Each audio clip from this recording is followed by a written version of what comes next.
Bonjour et bienvenue à ces flashs spécial. L'état-major général des armées informe l'opinion nationale que dans la matinée du 25 avril 2026, des groupes armés terroristes ont tenté des attaques dans certaines villes du pays.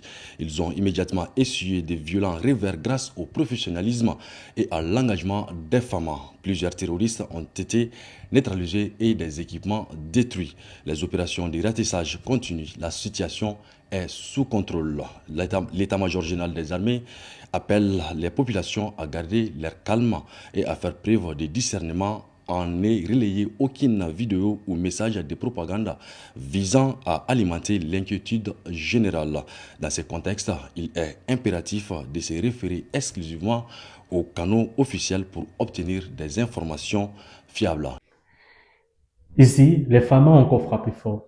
Comme vous pouvez le constater, les FAMA restent debout face à l'adversité des terroristes. Les terroristes vont devenir les victimes parce que au jour d'aujourd'hui, on ne laissera plus jamais que les terroristes mettent le peuple malien dans la peur. La peur doit changer de camp. Tel que vous pouvez le remarquer, les FAMA, les forces, les forces armées maliennes, ont tenu et tiendront toujours tête aux terroristes. Les terroristes ne feront plus la terreur au Mali. C'est fini. Peu importe le moyen qu'ils utiliseront pour mettre à terre cette révolution, elle sera anéantie. Pourquoi? Parce que aujourd'hui, ils font face à une population qui est consciente de ce qu'ils sont. Et ils savent le grand peuple qu'ils sont.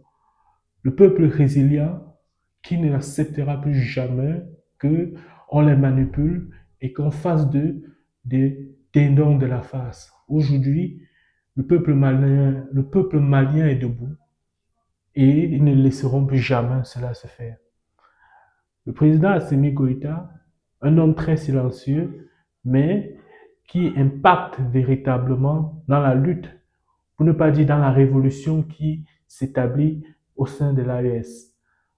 L'AES restera toujours debout et rien ne pourra l'ébranler parce que ils ont fortifié ce que les ancêtres ont toujours eu à mettre sur pied pour faire en sorte que l'Afrique puisse devenir celle qu'elle a été dans le temps.